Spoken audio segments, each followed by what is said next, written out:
Jika Allah Maha Kuasa, mengapa Laut Merah tidak terbelah begitu saja, tanpa harus dipukul dengan tongkat? Pernah terbesit di benak kita, mengapa Allah yang Maha berkehendak, kun fayakun, sering memberikan perintah yang seolah merepotkan hambanya, sebelum menurunkan pertolongan.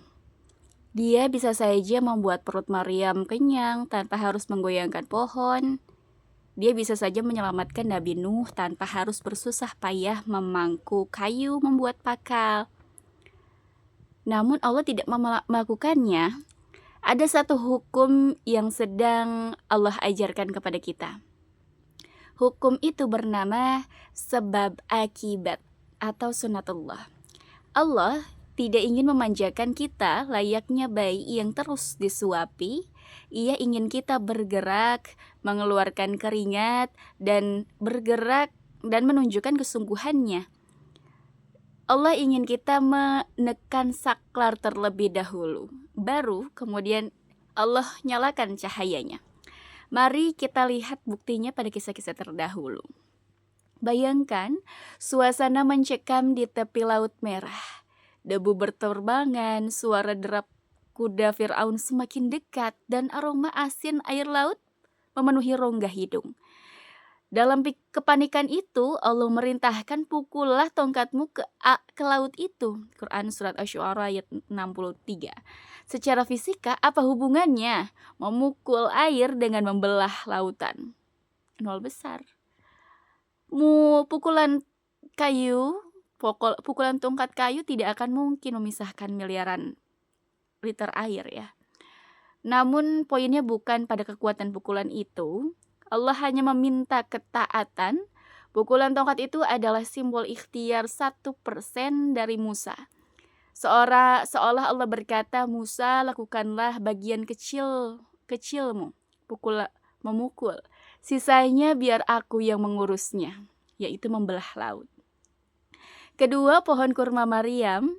Bayangkan rasa sakit kontraksi melahirkan yang meremas perut, ditambah rasa lapar dan haus di tengah gurun yang panas menyengat. Maryam sendirian dan lemah. Lalu perintah itu datang, dan goyangkanlah pangkal pohon kurma itu ke arahmu. Quran Surat Maryam ayat 25. Seorang atlet angkat besi pun mungkin kesulitan menggoyangkan pohon kurma yang kokoh agar buahnya jatuh.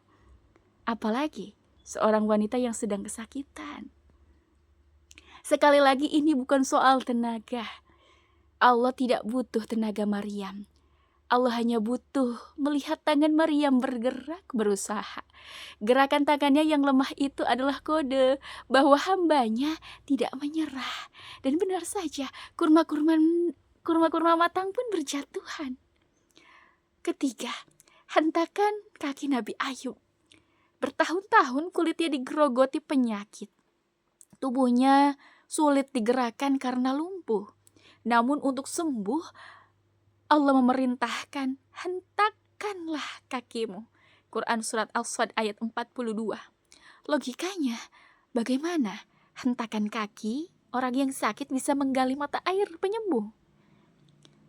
Tapi karena Nabi Ayub percaya dan bergerak, air itu memancar dingin, membasuh seluruh luka di tubuhnya.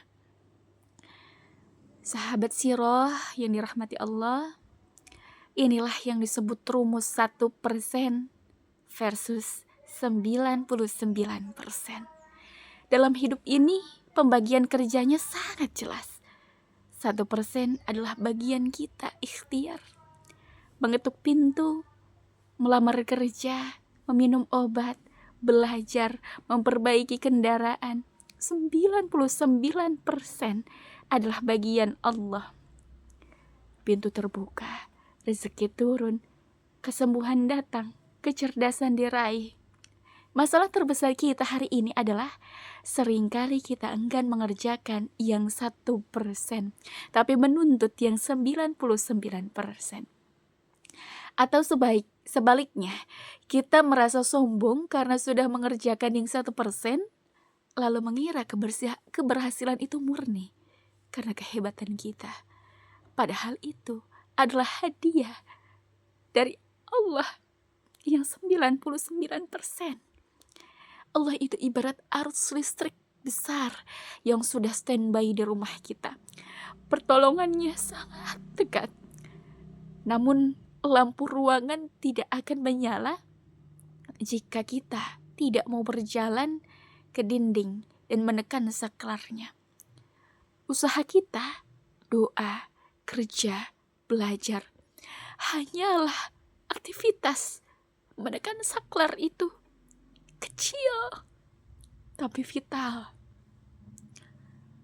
Allah itu ibarat, maka jangan pernah meremehkan ikhtiar, sekecil apapun. Mungkin usahamu hari ini terlihat tidak logis, seperti memukul tongkat ke air. Tapi percayalah, Allah hanya menunggumu bergerak. Lakukan bagianmu yang 1%, dan biarlah Allah menyempurnakan yang 99% dengan caranya yang ajaib. Terima kasih. Ini aku membaca dari artikel dari Instagramnya dari Sirah.